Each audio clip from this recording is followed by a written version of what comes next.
En la Argentina, la actual administración está sacando fondos a la investigación. Los sueldos de los investigadores no se actualizan y hay inflación. Por ejemplo, el CONICET, que es el principal organismo dedicado a la promoción de ciencia y tecnología, tiene menos presupuesto cada año. Lo pueden leer en los comunicados que saca este organismo porque sus investigadores están muy preocupados por las recientes medidas de recorte presupuestario, la postergación de los concursos y la reducción del personal administrativo. Viene a cuento de la charla que les presento hoy, donde la entrevistada nos cuenta más sobre su investigación y los obstáculos de no tener una financiación sostenible. María Laura Sarmiento es una arquitecta e investigadora argentina que vive en Córdoba. Ella nos cuenta de su trabajo acompañando a una villa en decisiones urbanas. En Argentina, la palabra villa es la abreviación de Villa Miseria. Se usa para referirse a asentamientos urbanos informales, generalmente que tienen construcciones precarias, no tienen o tienen servicios irregulares, como por ejemplo cloacas, gas o agua corriente. Y también hablamos del trabajo acompañando con diseño a una comunidad de inmigrantes peruanos. María Laura practica una arquitectura participativa con comunidades en situación vulnerable. Hablamos de una infraestructura de cuidados a escala urbana y de la justicia erótica. Mi nombre es Mariana Salgado, esto es Diseño y Diáspora.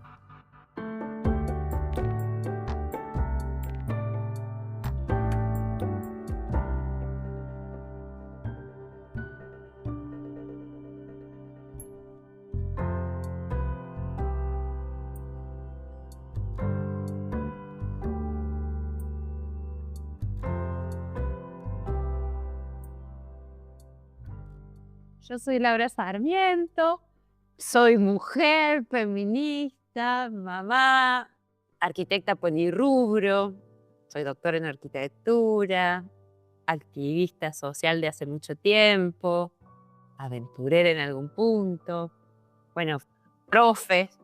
¿Dónde vivís? Vivo en Córdoba, Argentina. Y haces mucho trabajo en territorio, me contó un pajarito.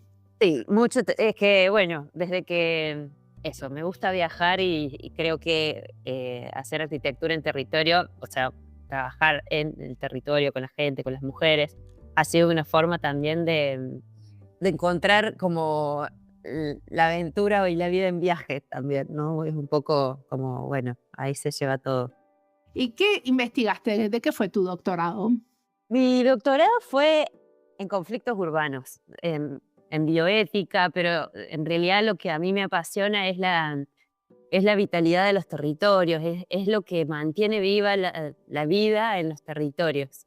Y en tantos conflictos, en tanta marginalidad, en tanta exclusión, siempre hay algo que insiste en mantenerse vivo.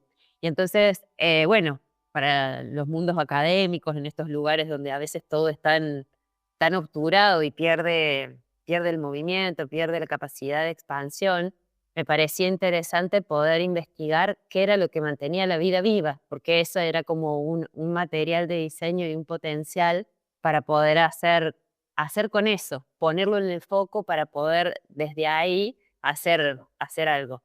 Entonces, bueno, ahí primero que me metí en varios espacios, no solo peligrosos, sino yo misma, como, bueno, en contacto con cosas que antes, digamos, cuando uno viene de la academia, toda prolijita, en un camino lineal de alguna manera, cuando te acercas y te dispones a contactar con otros elementos de diseño, por decirlo de alguna manera, bueno, también cambian los modos, el método. Ahora, ¿me puedes explicar todo eso en concreto? En concreto, por ejemplo, en el tiempo que estaba haciendo la tesis, yo acompañaba la resistencia contra el desalojo de Villa La Maternidad, acá en Córdoba. ¿Había una maternidad o era la villa, la maternidad se llevaba el lugar? Se llama la Villa La Maternidad y que es una villa, bueno, como sucede en la mayoría de los espacios, es una villa céntrica, con un valor de suelo muy alto. Una villa te referís a un barrio de emergencia. Claro, exactamente. Entonces, bueno, toda la insistencia por cambiar el valor de suelo, pero cambiando los usos, toda una cuestión técnica. y a la vez, bueno, estas negociaciones que se dan con la gente en detrimento de ellos mismos. Entonces, en esa cercanía, una de las cosas que empezamos, y siempre como un trabajo muy colectivo, nunca es individual a título personal, sino es como un trabajo en equipo, colectivo, metida entre medio de. Pero vos trabajabas para la universidad en ese momento como investigadora independiente, o sea, como investigadora, o estabas trabajando para el organismo de la ciudad. En ese momento yo estaba recién vuelta de un viaje por Brasil, que había reeditado mi ser arquitecta, estaba recién recibida, todavía no sabía que existía CONICET, que también soy investigadora de CONICET, y estaba buscando una manera de ser arquitecta que pudiera reunir y e integrar todos mis mundos de alguna forma, ¿no? Y lo que yo quería también como dedicarme, que también tenía que ver mucho con la justicia social, que hoy está bastante vapuleada por nuestro país. En ese mientras tanto dije, bueno, ¿qué voy a hacer? Bueno, voy a hacer un doctorado. Bueno, fantástico, hay que investigar. Y mientras tanto, esa era mi espacio de militancia, ¿no es cierto? Hacer de un objetivo colectivo o de una, yo no sé si es un objetivo, pero bueno, un deseo colectivo en algún punto de las personas, de la gente que vivía en la villa, de esta, bueno, todos que habitan en algún lugar quieren tener una vida feliz de alguna manera, ¿no? Pero mientras tanto, bueno, cómo la materialidad acompaña, cómo el Estado acompaña eso, cuáles son los derechos, cuáles son las disponibilidades de los organismos públicos que tienen que garantizar la vida de las personas que viven en una ciudad. Entonces me metí como en esa materia multiactoral, conociéndola de escala uno en uno, ¿no es cierto? Porque, bueno, es muy fácil estar desde lejos, haciendo, pensando y diseñando como una le gustaría que las cosas fueran, pero cuando vos estás en el territorio, en esa escala uno en uno, bien cerquita, y ves que la vida tiene una forma y la materia no siempre la puede acompañar. A ver, pero explícamelo más, porque yo sigo sin entender. O sea, había un barrio que lo querían desalojar para construir lo que sea que quería construir la ciudad ahí. Y vos como arquitecta te acercás. ¿Y qué pasó? Bueno, entonces empezamos. La Villa de la Maternidad venía en una resistencia hacía mucho tiempo. Habían construido una biblioteca y entonces cuando nos acercamos, lo que inventamos, ¿no? Lo que propusimos fue, bueno, armar un proyecto urbano de diseño para la villa. Entonces ahí empezamos a articular con distintos actores, vinieron la gente de la facultad. Yo siempre como mediadora sin tomar parte, o sea, yo era una más de las vecinas en algún punto, pero con un saber técnico que me permitía otro tipo de negociaciones. Entonces, bueno, eso también implicaba como hacer fuerza para que las cosas sean en un sentido y no en otro, ¿no? Bueno, hicimos mesas de negociaciones, también empezamos a jugar con los distintos tipos de territorio, qué sé yo, diseñar una calle, diseñar cómo iban a ser cómo podía ser una manera de quedarse en ese territorio que los querían sacar. Entonces, cómo podían ser las casas mejoradas de manera tal para que se pudieran quedar ahí. Entonces, bueno, los chicos de arquitectura vinieron, hicieron diseños particularizados de cada casa. Y bueno, trabajamos mucho, mucho, pero nos equivocamos en ese trabajar también bastante, ¿no? Porque esto era un esquicio, era trabajar, era jugar a diseñar. Y en eso nos mezclamos como las distintas capas, las distintas herramientas, ¿no? Porque bueno, los vecinos y vecinas temían, cuando venía alguien que se decía arquitecto, arquitecta, era como, pensaban que eso iba a ser real, ¿no es cierto? Y se nos olvidó decir que estábamos jugando en algún punto, estábamos haciendo intentos, estábamos haciendo alguna fuerza, pero porque el proyecto terminó con un detalle, hasta los baños estaban hechos, ¿no? Sin embargo, faltaba la decisión política que autorizara a que eso sucediera real, ni hablar de las inversiones.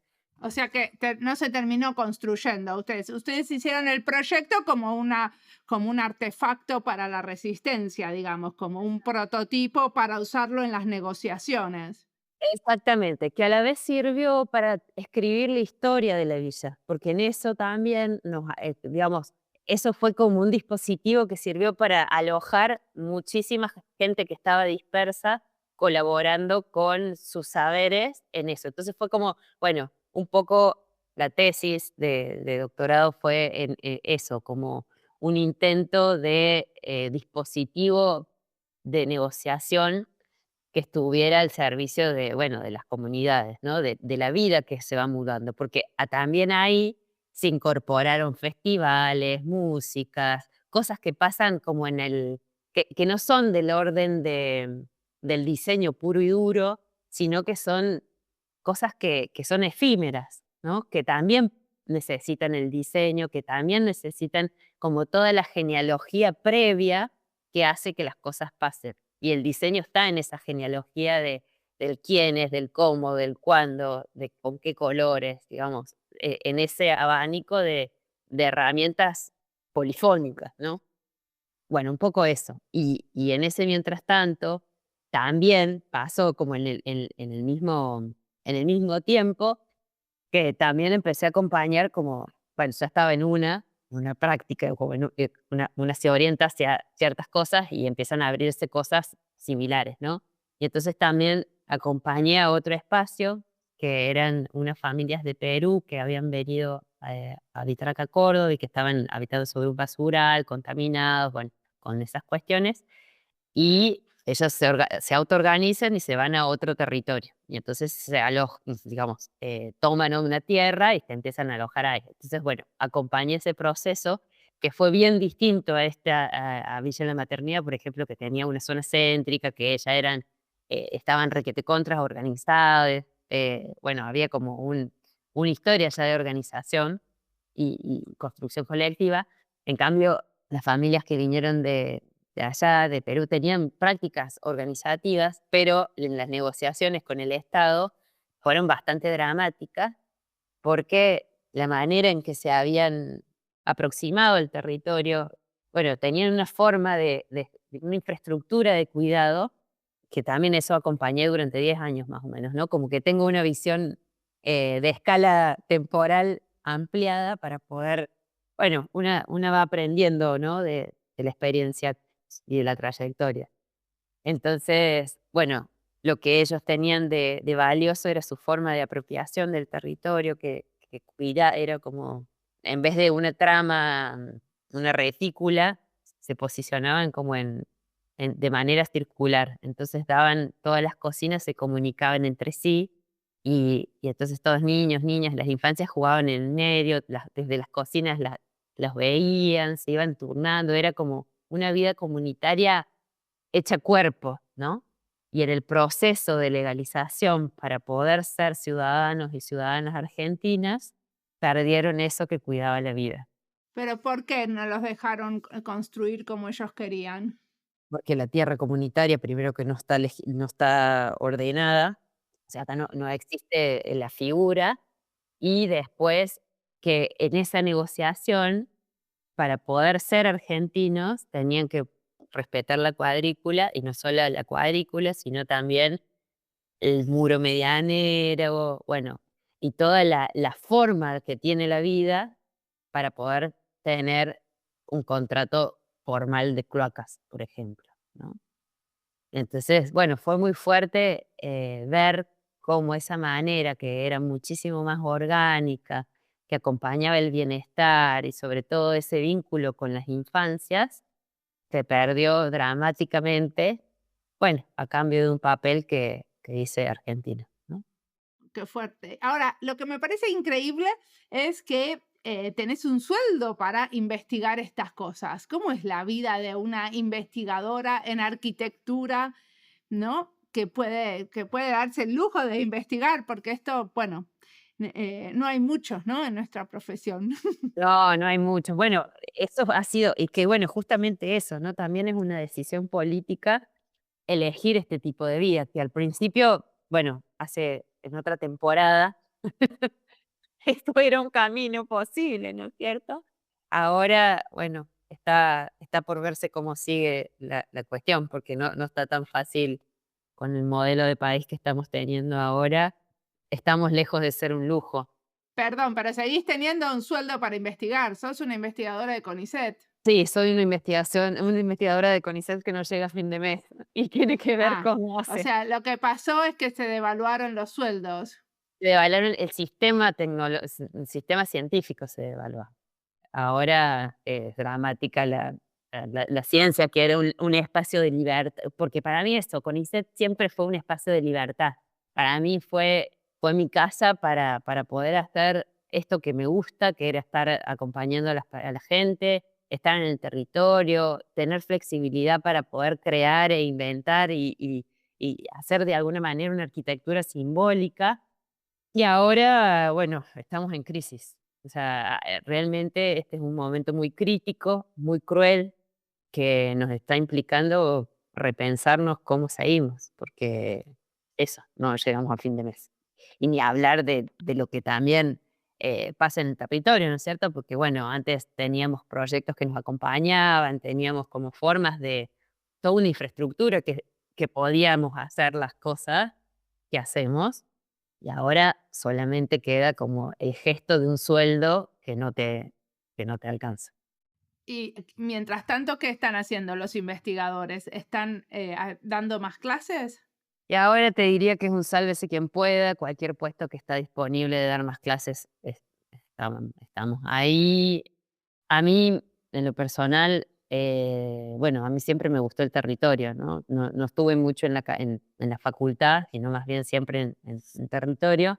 Y es bastante dramático porque no hay más proyectos. Entonces, eso que hacíamos se está convirtiendo ahora bueno, en contar historias. Porque también en el mismo territorio, la vida que se está dando, lo que antes era un espacio para la comunidad, un espacio para lo colectivo, pensar en otras formas más amables para la vida, también en el territorio está siendo un sálvese quien pueda. No es posible, qué sé yo, armar una asamblea, un espacio que te tarda 4 horas, cuando eso es tiempo de trabajo productivo que te pueden cambiar por un sueldo por la hora, ¿no? Entonces, por más que nosotros tenemos un sueldo que no nos llega a fin de mes, siempre en el territorio a veces es mucho más dramático que nosotros, ¿no?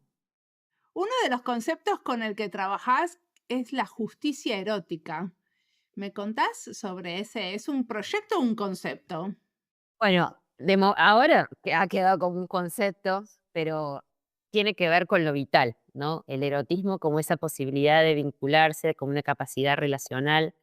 Ahora una de las cosas que estoy haciendo en esta temporada de crisis es hacer otro doctorado en género y es un poco profundizar las cosas que he visto en este tiempo de mucha acción y que tiene que ver con eso. ¿Qué cosas a mí me gusta mucho, bueno, percibir los espacios cuando uno los camina, cuando uno los vive?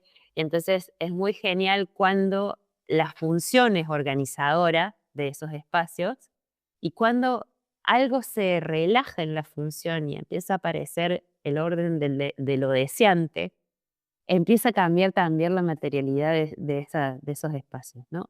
¿Me das un ejemplo?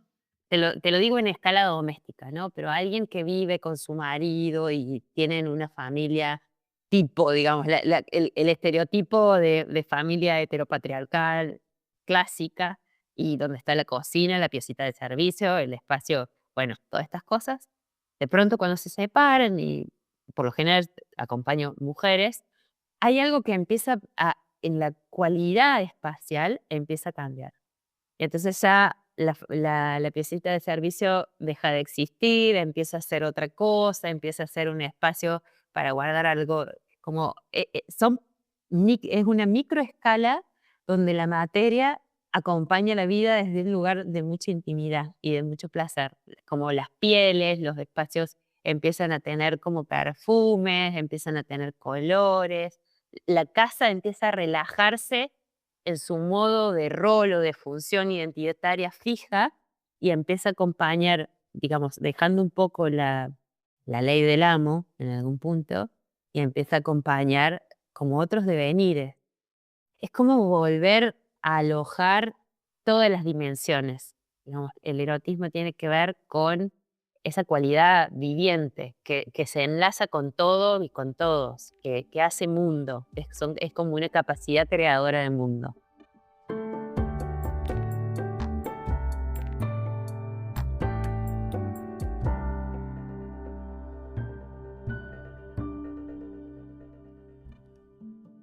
Esta entrevista es parte de las listas Arquitectura para el Cambio, Ciudad y Diseño, Argentina y Diseño y Territorio y Diseño. Las listas las encuentran en nuestra página web en la sección de recomendados, en Spotify y en YouTube. Y si estás buscando algo y no lo encontrás, siempre te puedes comunicar conmigo. No sé si se acuerdan, pero hace poco entrevisté a Natalia Slachevsky y a Ivana Primic. Fue una charla que me encantó. Es el episodio 675. Ellas trabajan en proyectos arquitectónicos con distintas comunidades. En esa entrevista hablaron del trabajo en la cárcel con mujeres y también de experiencias con mujeres indígenas y con comunidades rurales. Hablamos de co-diseño, co-construcción y de cómo estos procesos colaborativos cambian la distribución del poder. Después, cuando terminamos de grabar, les hice la pregunta que siempre hago: ¿a quién debería entrevistar? Porque me gusta cada tanto invitar arquitectas y cuando son argentines trato de que no sean de Buenos Aires. Yo soy de Capital y ahí siempre me es más fácil encontrar gente. Pero la idea es salir de la burbuja, ir hacia la diáspora, buscar a quienes están lejos, a quienes construyen desde otros territorios. Y ahí fue cuando ellas me dijeron: tenés que entrevistar a María Laura. Sigamos ahora escuchándola, que tiene mucho más para contarnos.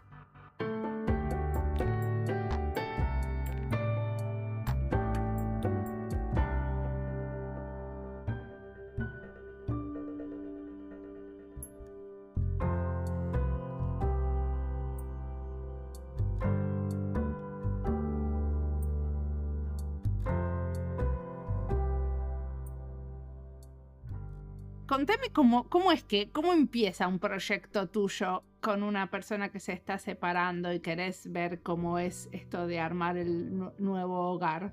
Bueno, mira, justo ahora estoy acompañando a una amiga, pero bueno, es un poco así. Empieza por lo imaginal, ¿no? Como jugar a imaginar espacios posibles. Y entonces, bueno, antes estaba como la mesa para comer, la cosa, como todo ahí. Con esta pregunta empieza: ¿qué es lo que más te gusta hacer en la vida?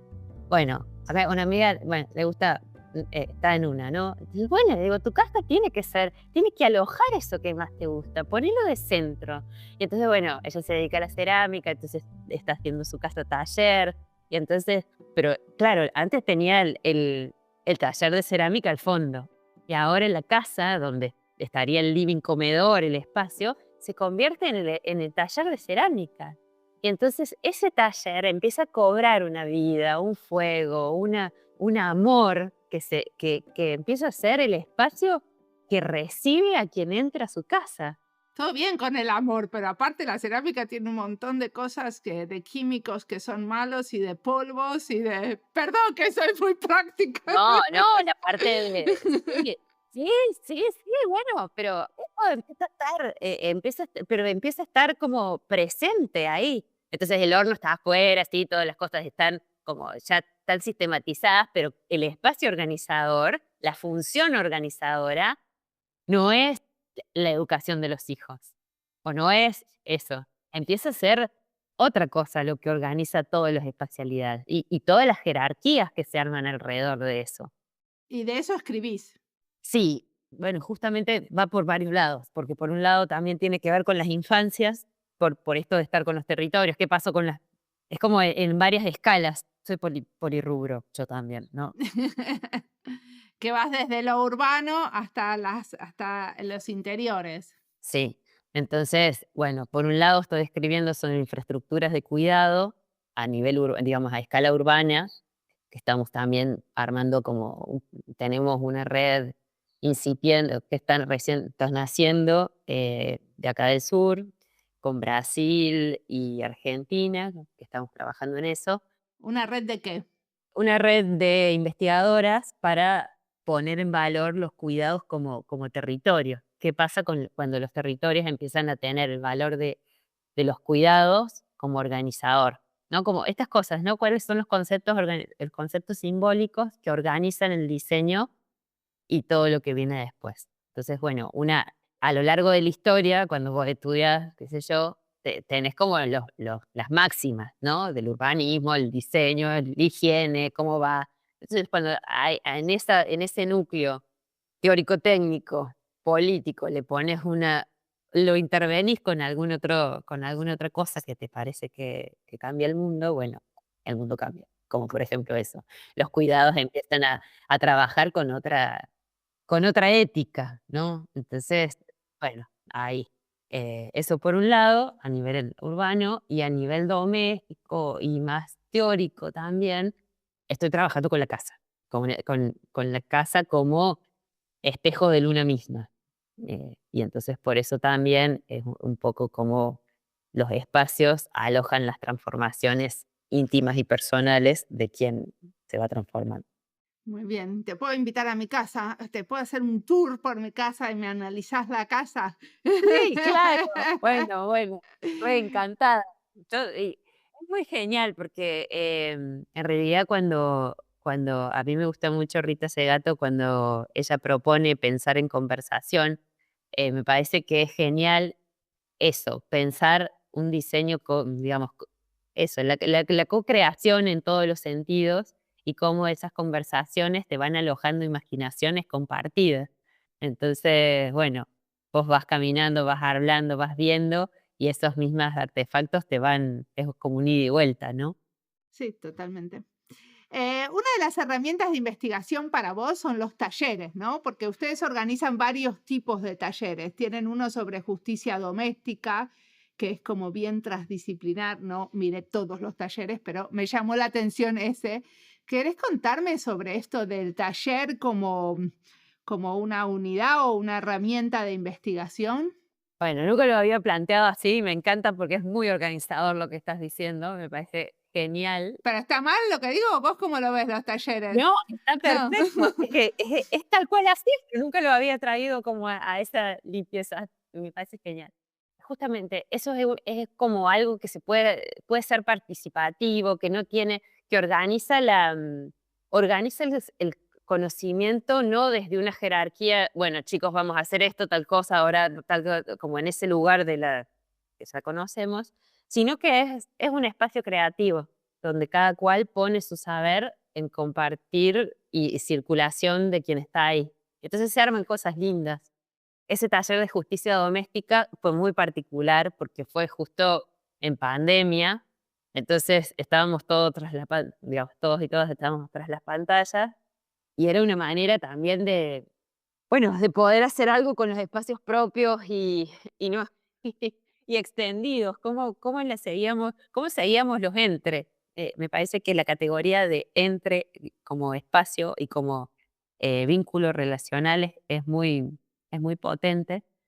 Bueno, y entonces ese taller lo que trae la posibilidad de la constelación de conceptos, no de algo puntual que vos vas a salir como aprendida, sino se pone en juego un concepto y se trabaja ahí en ese mientras tanto. Por ejemplo, ¿cuál? Bueno, justicia doméstica, que era como la previa a la justicia erótica porque era trabajar la casa desde lo astrológico, desde lo dibujo, desde lo psicológico, y armamos conversaciones con distintas especialistas y encantadas en los temas que traíamos, y jugamos, digamos, el taller habilita el juego mucho, ¿no? También. ¿Pero quiénes participan de estos talleres? Depende, depende cuál, depende qué, es como bien amplia no hay un público especializado. Por ejemplo, ahora con esto que estamos haciendo de infraestructuras de cuidado, tenemos gente desde municipios hasta territorios, hasta, por ejemplo, las chicas de Brasil están armando juegos de mesa para trabajar como dispositivo para la participación y son a partir de ahí como se empiezan a hablar los cuidados como una forma de intercambio y referencia de qué es de cosas que son necesarias para incorporar, como eso, cambiar quiénes son las cuidadoras, qué necesitan las cuidadoras, qué lugar ocupan, cuál es el lugar que se les da socialmente, están visibilizadas, no.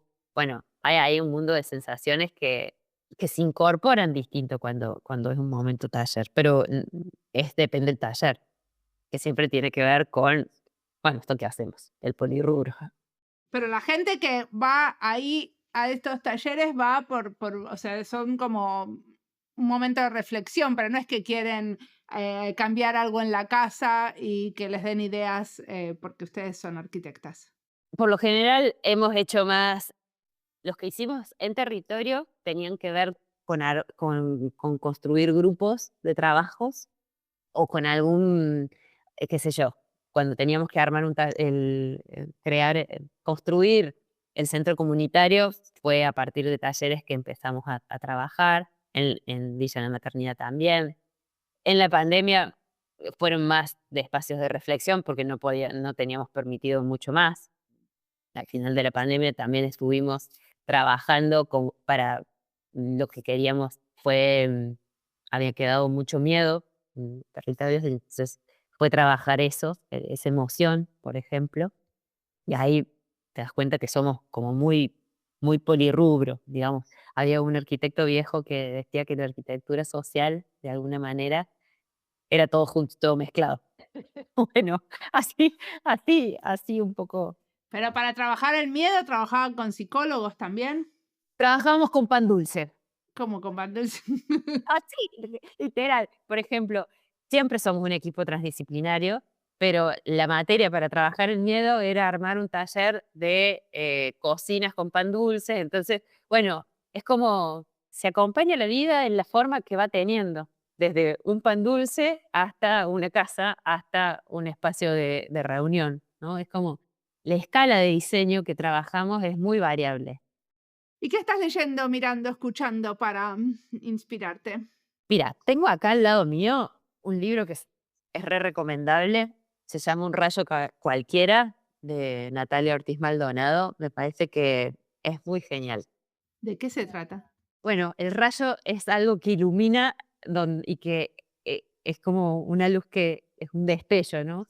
Y entonces, bueno, habla del mundo hoy y como mucho desde la ciencia ficción feminista. Es un ensayo y trabaja, bueno, pequeños dispositivos de la palabra que creo que sirven para pensar el tiempo que nos toca vivir hoy. Y también me gusta mucho la poesía.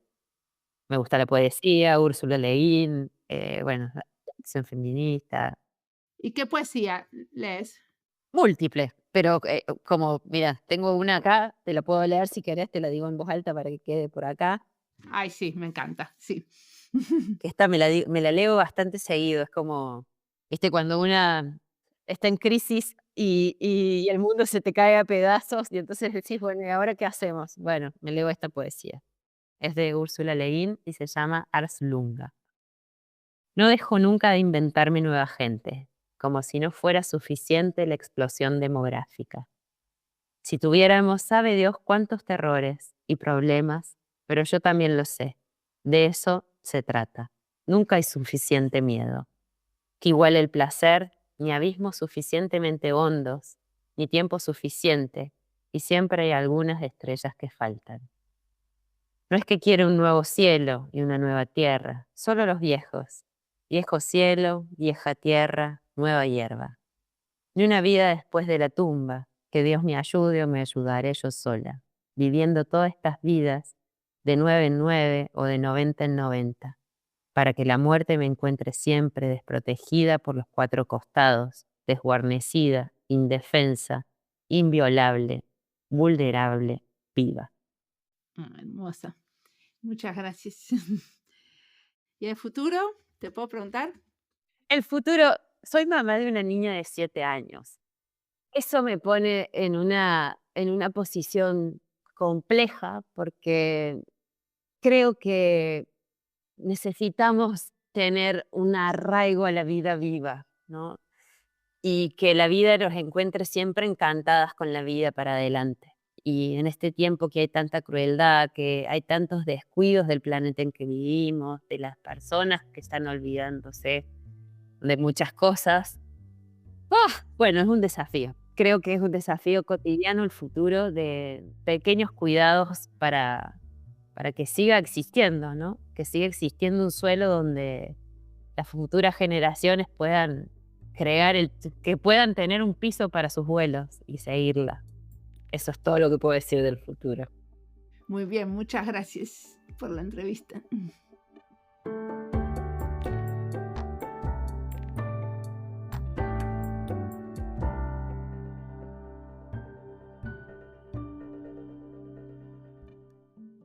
La historia que cuenta Laura es la de una arquitecta que eligió poner el cuerpo en el territorio y dejar que el territorio le cambie la mirada.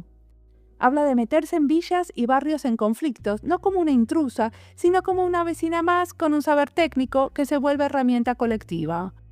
Su trabajo empieza siempre muy cerca de la gente, en la escala 1 a 1, acompañando resistencias y escuchando. Sobre escuchar, en este podcast hablamos mucho, pero no es fácil escuchar en estos lugares tan frágiles. En cada proyecto aparece esa mezcla de riesgo, ternura y política, mesas de negociación con vecines, diseños de casas que son casi un juego, pero que abren caminos posibles. También acompañó durante años a familias migrantes, viendo cómo su manera comunitaria de habitar chocaba con los requisitos formales de la Argentina. En cada proyecto aparece la misma pregunta: ¿cómo se hace para que las personas puedan quedarse, cuidar a los suyos y sostener un territorio donde valga la pena vivir? ¿Cómo hacer ciencia y arquitectura en un país donde los espacios colectivos se achican y el sistema de investigación se vuelve cada vez más precario? Para los investigadores y investigadoras es un desafío cotidiano sostener ese deseo de contribuir a la ciencia. En el caso de María Laura, su investigación toca temas de género y erotismo como fuerza vital y también explora la idea de que los espacios cambian con nuestros cuerpos y nuestras decisiones. Ella crea espacios que no enseñan desde arriba, sino que invitan a conversar, a imaginar y a poner en palabras lo que organiza nuestras vidas.